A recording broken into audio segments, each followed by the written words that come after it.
Yada say yamwa kwa babi Adom TV Badwam Jumedi so media fear amankwa tamaklo meda so mre no wadaje abribia odemaye enkomo ayadru so hu hia papa so wo hu say free last week no amoye di sankomo ebebre ochna ene edidi no asembe na making sickle cell ene yebo hu dawro e wo se beto brebi no ne eni obi a wo bi eye preventable ye betumi aye. This is who status. O boy no so who in status. To share no aka fear me AS ono so kwa me AC. Ne mate so maka say AS ni AC de moa. Who ne sa no ano no do bia nkodi baabia. Ba wanya ne sa ubehia no akọ abofra otesa. Ko basa hadwene.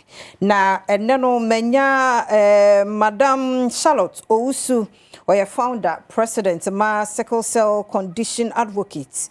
Ene ne ba papa bi ko akukwatен ye boa e wo ha anope ye ba bi disankowe madofo me mu akwa be te bia boko ma Charlotte wa ya de adwuma wa ye ni nyina asi na me hira so oguso e bo dawro no na ye guso aye kese obi nim sickle cell ko kan wo sim ye o positive na me ye ho che se o ma keka ni nyina bom ama afa ye ni so wadaro ma o chena ni di no ye ni ho nkomo sickle cell ye condition ben ya sickle cell ye mojemu yadwe ye ba ni be ma cha se awarefo se mo ware na munima cha se ba ni be ma ene de ma ye ba just ye boja na mu ne bi mu ye sa cells ne bi ye sickle ne bi so ye normal ti ye wo omu de wo mu ni bi kura and it's about 75% and wo mu ni sickle cell ni bi wo mu cells ni nyina ye normal cells and ye wo about 23%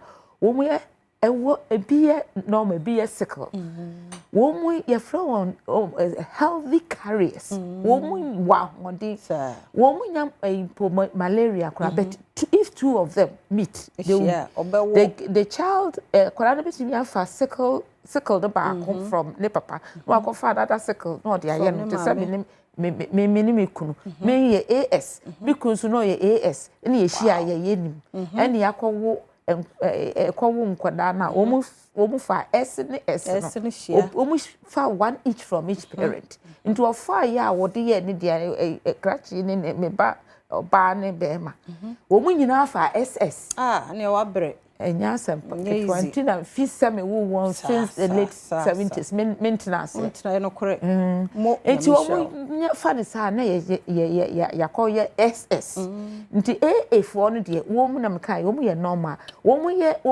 AS no any AC nso wo ho no eno nso ye wo A no wo C sickle C no enti eno nso wo mu ye about 3% so it's about 23%. ACs and the healthy carriers are about 23%. 23% of the population. And sickle cell for them is 2%. But the sickle cell affected the whole family. Into about 5% of our family, of our population are suffering, or 5 to 10%. Or sickle cell. Did suddenly sana omudi akwa na so omudi nya yare so enti no wo de no mienu na wo mo omu nyina nso koye SS me ma mienu no pe na me wo no sa nso me anwo bi chesa ti mo man check ya check ma memra kwaku ho na wo nchirim kwaku me ye sure so wanyi fine kama e na wo ye ya a sustain no abedru ne okay and the nyame adom na dia sustain me abedu na after nyame moaye no me ma me so aboa me pa chese ni hwemu wo beginning there wasn't much research in it but sisi ade nimdie akomu to that extent to say amanfo nim se ne handle however ye inti ye din kakra na ebedu de away ene aduane die ni wo hospital call ni ade but ye bedu this point 2025 no ye nyina ye decide say there be after the sickle cell ne hwene so ano because if we have people like us in the community me tire e bia wo ni wo die but wo yare na oba na me yare deda me da bed no so ye be catch us say there's no by the bed in the bia be say me sickle cell no affect but it affect everybody in the community if say yen 2% keke no ye ka say always and then ye call hospital or china hospital or china and then ye call yeah we go in and out of the hospital. So looking at it holistically, no, the decision is that you know bar together you reduce numbers. Yes. Because you will move bebre. Nti no e ho na mpese yesi because we kasa we ni no monte. Say na reduce no mon ka ho no nkire ye. Okay. So reduction is that initially when you do the ages of 16, 17, 18. But the next encounter me man o start. Me hunu wo status no. But me kato na adwene mu. Enti wo nyine na wo kɔ no. Wo hia obi na mo ani gye mo ho a me ye AC. No aka na de. Ya nya ne sa ye beka sa wo munti o. Me se nne ye dan mu kra ye ti wo kɔ kan ya wo busan sa wo Sickle status ye de o ti wo positive. Negative. Just ya keka ni nyina abom. Anu ti na mpese ye nkasa tenten. Straight to the point. Wo hia obi mo ani agye mo ho a ye hunu status no obi an kɔ check na de. Ye nkɔ check you.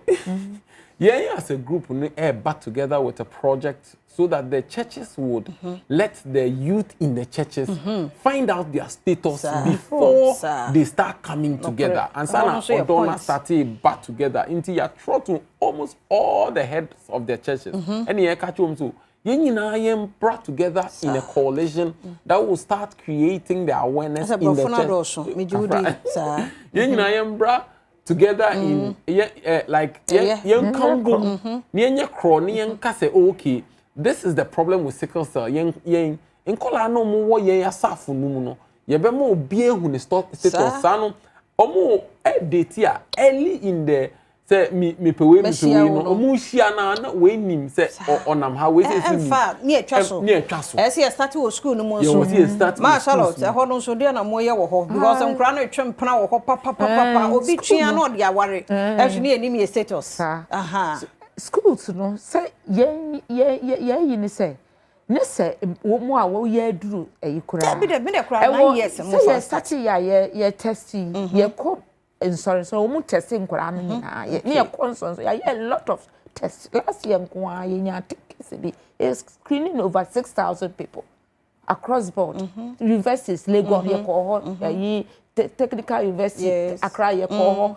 ye ko Pentecost University and ye call companies mo kwa mo haye be test ye be set 2 days testing you see at any age before wo ba na wo wo na also hu a ye newborn screening dey hu a ye but that time is late it ye ma wo mo ansa na wo ma back together so I told ma you say na wo kasa wo come to the dream say amane ewo mu no me kama sema ka ba ko kire wo no mu hu no say de tie you say extreme happiness wahala, extreme sadness wahala, awoba wahala, eshoba wahala. Say, one condition is so special. Say, as a mono in moderation, be in moderation.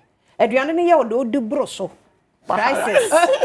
Just say, it's there now. Yama kwa I was saying, Yanma back because mothers in the bay year one more parts. On bedroom assassin.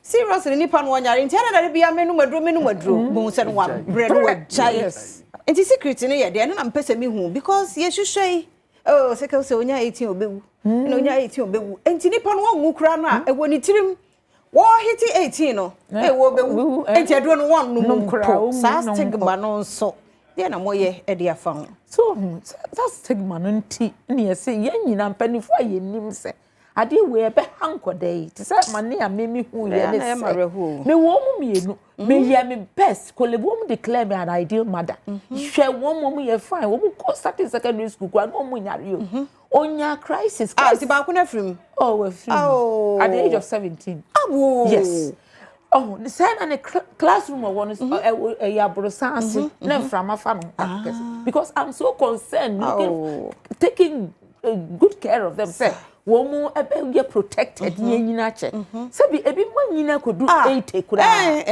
one woman be 70 last 2 years or so ba ko 80 yes enti ye betimi anyini but then can wom pa your mothers give up parents give up obi our kura me say no me care me dey care for them ntia and so my partner feel say yes wo mbewu Etu oja me. Can you imagine? And okofa obi ye man obi obeware no awo healthy children. So I don't mind. And let me call share one more kosi 70 no mo ya about 7 8 na me fi papa fi. And so one share one mama omo nyinara kosi. Ya one more secondary school obi enim so more sickle cell because care dey good. Now how many mothers can do that? Enye easy at all. Enye easy one now. When just a bibia ni wo madidie wo na wo bibia. Ne won mo nye se se yeti ha kura wo ya be na medwin hu na me se na why yi ni hu. Na afemi yam kura hyehye me. Nti ya say de bia mo no folic acid. Ensuo nko a vegetables and fruits. Eno nko a expensive. And a mango bako 20 Ghana. Eso di fruit. Vegetables with carrot, ube tuna ayedua. Eso di ye. Enti my dear, kasa na tenten ni tietia. Yesre mo ni die mo. Enya agro die. E mo do ni wani mo kan. Na me ni menkrofo bi hye tashi ho side baby. Omo o training college na omo follow ye, omo do omo ho. Na omo nim status no. Omo di do no 10 years. I'm say, "Hey, mo atwempana 10 years na mo wo kura sanka to de no ye adamata tinemu ana afi omo ye nti asore ne yeso omo ko cheke omo ko cheke ye no na emfa ASAC ne ade yeso omo nyai debi omo wesi omo time 10 years omo ye de gya nya hwe omo be manage anti wanim na making na awreho o se crisis na dwo na eba ensu tobremu na eba ekwa sika ni nyina ahye mesro menko sa situation we mu bi esa akra na wo ha no ko pay no yes, memma no crisis let me see what mo be mem na ejina so chiren we de wani mu a what experience bi da de nyame ase nti my contact na MC enkomo na yawie na program bi a mo ye no o chena na bi a wada ye last year de ye ne see ye conference na ya ma at so no o kan say you mu two time o mu ko asori ha yes ye ndimi mu ma mu ware na ye late o si be ware ye be ware ani akowu bi nti ya ye conference a Yeah, bring all of them together. Last year, all the faith groups, Muslims, only traditional leaders, my contact here, Neja, Oma, who say, I was so take up that challenge. Contact and say, Sickle Cell Condition Advocates. Your number is 0246660012 and 0244655331. Nti obi pay information bi on farmer say adwuma screening cry ye dey be share and sorry nsa no ma start ya nsa no ya mi shira opa wa ya de dodo ai kwaku wa hwe ne fine ya mi adum mi shira so mi shira opa kwaku ye de be si ha na so koso amomo dawuro no me ye sure say be tobre bi yenya sickle cell bia because preventable simple cry we kasa bi anim wo hia no me se wo de ne mane mo maso me AC AAAS e ho no anu atwe ho nkohia na the problem abrem kra no ye da say na yen celebrate abusia ni adofo a wo di won birthday we de modal mamo nchen me na me fam fam emra happy birthday nkoma Rachel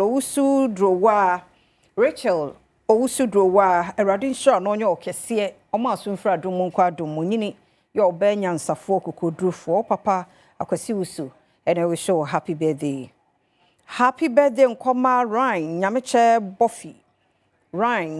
Boffy onyame shra papa nyansam nimdie mu na onfa nkomra somdie mu nyini beye nipa kese abusua ene oman emu omame ene o papa Mrs. Boffy abusua ni nyina won ni je ho happy birthday nko Emma Adelaide akosua Ochiwa Newman. My lovely, beautiful sister Adelaide Akosia Ochiwa Newman. West Legon. Pokia Wendy 101. And Isabella Mawuli, CEO Defan Manson International School. And I always show a happy birthday. Unkwaso. Radintin and Munchro, no kesia pa. Happy birthday, Mabel Kofi. Level 300 Basic Education Studies, UCC. Nyamisha Mabel Kofi. Radin Domonkwa ni ahoden ono abo asiedu na we show happy birthday nkoma Mrs. Jennifer na most caring and generous soul I've ever met when e ka say yes so say de akura na eku omu I love you, Mrs. Jennifer Na. From your husband, Mr. Anthony Na. Oh, wow. Ukunu thesis no atroba me traso. Dia wo ye nkoso aye ne nani so dodo ba pa wonkwaso. Wonkwaso rade ma hunu wo mama ni nyina nso. Happy birthday nkoma Mrs. Francisca Kwe. Mrs. Francisca Kwe. Erade ema osumfra domo enko adomo way free Mark Weber. And ode ema. Happy birthday Mrs. Sarah Kosia Benhin. Mrs. Sarah Akosia Benhin. Erade ehun mobo no no mo nkwatenten ahoden wom. We ne hunu wo nanan kansoa mu nyina happy birthday. Birthday celebrant wo nyina ne yeda mo semre ne adaje a wode maye. Midin de afia amankwa tamaklo. Faseda mama Joy Trish. Ontadi ba akokama ene shebi. Sister Sandy B. Oye guy. Oye krado ahosepe etwaso.